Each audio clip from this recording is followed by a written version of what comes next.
Bonjour tout le monde, c'est Ludo de la boutique LudiWorld. Je suis accompagné aujourd'hui d'Étienne, le grand finaliste du championnat de France Flesh and Blood. Comment vas-tu? Bien, plutôt bien. Ça va mieux? Oh bah ouais, un peu fatigué mais, Carrément. Ouais. mais ouais. Donc Étienne a perdu en finale, un très beau match, hein. Visiblement j'ai pas pu tout voir. C'était Un bien truc assez prenant. tendu. Hein. Ouais, bien prenant. Ouais. Qu'est-ce qui s'est passé un petit peu Oh si t'as des trucs à dire Chris dessus. a très bien joué, il a réagi au bon moment. Donc s'est il adapté. jouait Briard et tu jouais Je jouais Rinard et Rinard. en contrôle. D'accord. Pour tenter de l'épuiser. Technique que j'ai utilisée 2 fois pendant hier et qui a fonctionné. Et là, a priori, il n'avait pas sidé en rajoutant son nombre de cartes pour éviter l'épuisement. Il est resté à 60. Voilà, je l'ai surpris, je m'attendais à ce qu'il joue à 71, donc je m'étais dit que ça allait être rude, mais en fait il était à 64. Donc ça pouvait passer, donc j'ai tenu mon plan. Et voilà, c'est quelques trucs qui font que c'est pas passé. Ouais, ça aurait pu. T'as oublié du Skull Carp apparemment. Oui, alors que je l'ai joué hier pendant toute une game à l'Arcane Barrière 3. Et là, j'étais à l'ouest. Pourtant j'avais cyclé mes pitchs bleus, donc j'étais dans une bonne phase, je pouvais bien bloquer. Mais là je sais pas. Voilà. Ouais, 2 jours de tournoi, hein, c'est juste. Ouais, je suis pas habitué, mais de toute façon il a réagi au bon moment et je pense que même comme ça aurait été serré. Ouais. Ça et mon deuxième last ditch effort qui part en défense alors que. Ouais, ce que tu me disais tout à l'heure. Je souhaitais le cycler pour revenir à la fin sur un gros tour à 16. 16 plus club, possiblement. Bah non, pas club, mais 16 au moins. Voilà. C'est comme ça. C'est une belle game, c'était bien prenant. Ouais, puis bon, il est cool. Hein. Enfin, voilà. Il le mérite largement. Il a quasiment fait un perfect hier. C'est loin d'être mon cas, donc. J'aurais bien voulu que Briard se fasse défoncer par contre, mais bon. Rien que pour ça, j'aurais bien aimé gagner. Ah bah ouais, carrément. Surtout le red line. Ouais. Mais je pense qu'il est prenable le red line. Donc, ah ouais. Oui, on n'a pas eu le temps de s'adapter. Il est sorti il y a. Tu penses c'est quoi la. J'avais préparé des questions, mais on s'en fiche. Tu penses c'est quoi la strat pour. Pour moi, de bien tanker et surtout avec Rinard qui peut sur des moments on va dire, de mou, des off-turns pour lui où il a que des non-attaques ou que des attaques, être capable de lui mettre des bonnes pralines pour le descendre suffisamment en vie pour que la fatigue fonctionne encore mieux. Ouais. Pour moi, c'est une. J'espère parce que là tout le monde s'affole entre guillemets quoi, parce que c'est vrai que c'est surjoué, ça fait des tops. Aux États-Unis surtout, il y en a eu je sais pas combien là, 5 je crois. Ouais, puis je l'ai essayé avec mon frère quand on a essayé, enfin on a fait une partie ensemble. Il l'a joué, moi je l'ai joué. C'est vrai qu'il est très simple à jouer ce deck et. Même moi je crois que je pourrais y arriver. Oui, il faut bien séquencer, il faut pas oublier la tunique. Ouais. Et voilà, par contre, là où ça va faire la différence, c'est avec des joueurs comme Chris qui sont le niveau au-dessus, c'est qu'il a été capable de s'adapter et du coup de passer en contre-épuisement et voilà, mettre les bonnes cartes au bon moment. C'est dingue, ça c'est le niveau des joueurs, c'est ce qu'on disait aussi tout à l'heure, il y a une surcouche de skill du joueur qui est. Il y a un moment où il s'est adapté, je l'ai vu qu'il a commencé à pitcher du rouge et notamment des Exude Confidence avec des boosts. Donc justement pour il préparait rouge, parce qu'il passait en mode pas survie mais il préparait le late game et là j'ai compris que du coup ça allait être encore plus tendu. Et c'est là où on voit la qualité d'un joueur comme Chris. Ouais, putain c'est ouf, c'est vraiment. Je vais peut-être te poser 2-3 questions. Question bateau, hein. Comment tu avais découvert Flesh and Blood? C'est mon frère qui me l'a fait découvrir, qui m'en a parlé, qui m'a proposé d'essayer. Puis toi tu as accroché tout de suite. J'ai accroché. Lui il a beaucoup moins de temps que moi en plus, il a une famille, il a des enfants. Donc, moi j'en ai pas encore, donc j'ai plus de temps pour Profites-en. Profites-en, voilà. Et qu'est-ce que tu trouves dans Flesh que tu trouves pas forcément dans d'autres jeux? En quoi Flesh te paraît supérieur à d'autres? Moi, je suis pas du tout TCG. J'avais essayé Magic. Simon est un joueur de Magic, mais j'avais pas du tout accroché.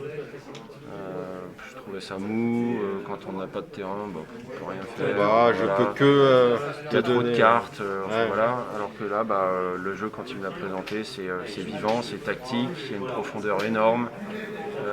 On peut aller très très loin et ça se prend en main. C'est vraiment, c'est vraiment super Ouais, chouette. bah, je sais. Hein, Ouais. Donc c'est ton premier TCG. TCG, en gros, bah, quoi. j'étais joueur de figurines moi à l'origine. Ah oui, d'accord. De Warhammer, genre de pas de jeu compétitif. Quoi. Ouais. Ah bah c'est cool. Bah, quelle a été aujourd'hui ou hier sur tout le tournoi la meilleure carte de ton deck, selon toi? La carte clé de ton deck. Avec Rinard, aujourd'hui, ouais, bah, c'est les barraging. Ouais, si tu peux rappeler l'effet de la carte. Bon, je la mettrai en insert, Ouais. tu me diras. Mais... Bah, rouge, c'est plus 4.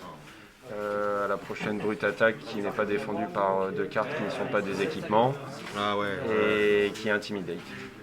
Voilà. Donc non, bah ça. Et dans toutes les parties où j'ai setup des tours, et bah c'est avec ça que je le faisais principalement. D'accord. Ouais. Oh, c'est cool. Je regarderai ta decklist. Bah, d'ailleurs, peut-être que je la publierai dans la vidéo. Bon, bah, j'ai fait un mix de ce que j'ai trouvé, j'ai rien inventé. Le seul truc que j'ai essayé de nouveau, c'est les leads de charge. Et bon, c'est pas convaincant, mais je voulais pas jouer de tomes parce que je trouve que ça me piégeait souvent les tomes. Donc les clos et les tomes, je voulais pas les jouer. Quelle est la meilleure carte du format, selon toi? Le format CC. La CNC. Ouais. Ah, Command CNC. and Conquer. Ah, bah, oui, oui. Enfin, pour moi. Ok. Ouais. Bah, elle est super versatile. Tu la joues. Bah, c'est joué dans plein de decks. Ouais, ça permet de renverser le tempo aussi. Ouais. Non, c'est surtout quand ça peut être boosté, comme m'a fait mon frère là, avec un Goliath Gauntlet. Ouais, ça. Ok. Le meilleur deck du format. Bon, c'est un peu difficile à. Bah ouais, moi je suis pas. Voilà, à part ce tournoi-là, je connais Ouais. pas bien le format. Je sais qu'en ce moment, bah, on n'a pas eu le temps de s'adapter au red line, mais Mais bon, on a vu quand même que c'était pas non plus easy, quoi. Quand il y a un bon deck en face avec un bon joueur, c'est pas non plus. voilà. Moi, je pense que Bravo aurait pu briller Ouais. énormément. Maintenant, honnêtement, j'ai pas trop de. Ouais, non, bah on verra bien là-dessus, durant les prochaines Ouais. semaines. Hein. La TOA, c'est quoi? C'est sorti quand? Il y a un mois, quoi. Ouais. 2 mois, peut-être, je sais plus, mais c'est tout récent, donc. Quelle est la carte de Tales of Aria qui a eu le plus grand impact sur le format, selon toi? Bon, Briard, Ouais, plutôt, franchement. ouais. Non, Ouais, mais- je sais pas ce qu'ils font avec les Runblade, mais Ouais, c'est. c'est compliqué. Je comprends pas. Je pense que James White est fan des Runeblade, à mon Ouais. avis. En même temps, c'est plutôt sympa, mais c'est vrai que je comprends pas d'avoir banni les seeds pour qu'il y ait un red line qui sorte derrière. Quoi. Parce qu'au moins, on va dire, Shane était compliqué à jouer. Il Oui. était très fort, Oui. il était très fort, mais il était compliqué à jouer. Ah, fallait faire gaffe. Et Ouais. puis ça pouvait se renverser. Et il y avait l'épée de Damoclès, l'horloge au-dessus de la tête des Blood Debt, et Ouais. il fallait le faire en temps imparti. Hmm. Donc ouais. Quelle est ta carte préférée de Flesh and Blood? Question toute bête, que ce soit le graphisme, l'effet, enfin ta carte préférée. Au niveau graphisme, Graphisme ou effet, enfin. ouais, j'ai pas vraiment de carte préférée. Je trouve qu'il y a des illustrations qui sont quand même sacrément chouettes, notamment Uldim là. Ah, Et c'est un héros qui a une classe légendaire, quoi. Ouais. Il est juste magnifique. L'illustrateur, il a fait un chef-d'œuvre là. non, mais de toute façon, Flèche, c'est vraiment magnifique, enfin la plupart du temps. Bon, il y en a qui sont quand même moins bien. Les héros, ils sont souvent Les héros, quand ils même sont- assez bien sont quand réussis. même chouettes, ouais. Le Chain, pareil, il est juste sublime. Il est beau. Enfin, moi je trouve en tout Il cas. est magnifique, ouais. Tous les héros sont plutôt beaux. Ouais. Ouais. Et c'est vrai que j'ai le Uldim là, En jeune ou en vieux? en vieux, mais en jeune, je le trouve sympa aussi. Enfin, en jeune. Il doit avoir plus Oui, de 300 ans, c'est en jeune, c'est ça. Ouais. Bon, ouais, ça roule. Question conne, hein. Quel est le meilleur Runeblade? Enfin, ou celui que tu préfères? Shane, Viscera ou Briar? Celui que je préfère, moi, c'est Visceral. C'est avec lui que j'ai fait mon premier match et il est. C'est pareil, déjà il est classe sur l'illustration. Et en plus de ça, il a une mécanique qui est géniale. Et il a encore de l'intérêt justement aujourd'hui par rapport à Chain qui continue de performer quand même un petit peu, puis Briard. Oui, alors apparemment, moi je suis pas un expert, mais apparemment il n'est pas très stable. Mais oui, il peut encore faire des... Je sais pas, en fait, j'en sais rien du tout. Mais On verra, mais s'ils veulent filer du soutien à Viscera et sans renverser les deux autres Runeblade, ça va être compliqué. Ils peuvent quoi, plus maintenant parce qu'il n'a pas de... Ouais. Ouais, Ils vont créer des spécialisations Viscera, mais... ouais, pourquoi pas. Mais bon, là, Runeblade, je pense que les gens vont commencer à en avoir marre. Ouais, il va falloir se calmer sur les Runeblade. Je disais avec Virgile, là, imagine un set ninja, mécanologiste. Ah, tu vois, un truc qui renforce les trucs où il n'y a rien eu. Quoi. Oui. Pour l'instant, ce serait bien. Ouais, On verra le prochain set.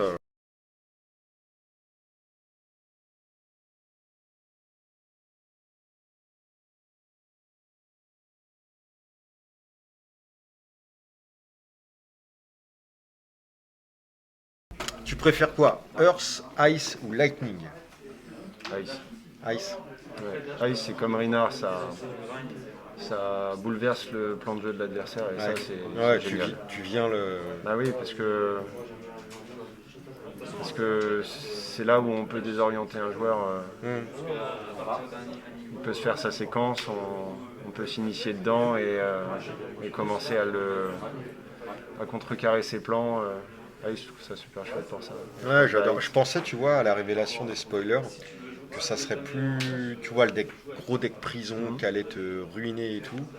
J'ai pas l'impression que c'est si pesant que ce que je l'aurais. Enfin, heureusement, parce Après, que sinon. il peut émerger puisque justement mon frère me montrait les stats et il me semble qu'il y a un Lexi là qui est en train de. Ah ouais? Un Lexi Ice qui justement est au milieu de tous les braillards et les chains parce que justement un red line où on s'occupe même pas du pitch une fois qu'on a un channel like frigide. C'est complètement bloqué, donc Ouais. ils peuvent briller. Après, il ne faut pas qu'ils tombent sur certains match-ups défavorables. Ouais, qu'il soit pile poil la Némésis. Là, le problème, c'est qu'avec, je sais pas, ils sont au moins 30% de brillards. On n'a pas une méta variée comme ici qui est super chouette. Ici, c'était ouf, quoi. Où on tombe compte de tout. Ouais. Donc, ouais, non, j'aime bien Ice. Ouais. Ça roule. Quel a été le moment le plus marquant sur ce tournoi? Je crois qu'on a plus ou moins... Non, je sais pas s'il y a un truc qui t'a marqué. Non, si, c'est de tomber contre mon frère la première fois, ça m'a bien saoulé. Ouais. Je voulais pas. De gagner en plus. Après, vous êtes tous les deux des bons joueurs au bout d'un moment. Enfin, c'est souvent quand même... Simon est meilleur que moi, je pense. Mais bon, là, le match-up n'était pas favorable pour lui. Donc, maintenant, voilà, c'est comme ça. Et puis au final, on fait top 8 tous les deux. Donc c'est super chouette. Quoi. Ouais, c'est cool. La question qui a plus lieu d'être, que je posais aux gens, le pronostic pour le futur champion de France, voilà. Alors ça c'est une blague. Pourquoi Twin Peaks c'est ta série préférée? Parce que j'en entends beaucoup parler sur le Discord. Ouais. En vrai, je l'ai jamais vu. Ouais, je t'inquiète, ça t'est une blague. Mais faut pas me jeter des choses. Mais regarde. Ah non, je jetterai jamais rien. Je vais voir après Breaking Bad, peut-être que. Ah, Breaking Bad, c'est une excellente série aussi. J'espère qu'elle est à la hauteur, parce qu'après Breaking Bad. C'est complètement différent. C'est Breaking Bad, je kiffe, mais ça reste terre à terre. Ouais. Twin Peaks, ça prend des dimensions autres. J'essaierai. Écoute, merci beaucoup pour cette interview. Félicitations pour ta finale. Ouais. Et puis voilà, écoute, t'as le mot de la fin. Si tu veux. Merci à Ludo pour tout ce qu'il fait pour la communauté surtout. Ouais, ça a de rien, il n'y a pas de problème. C'est important, sinon il n'y aurait rien de tout ça.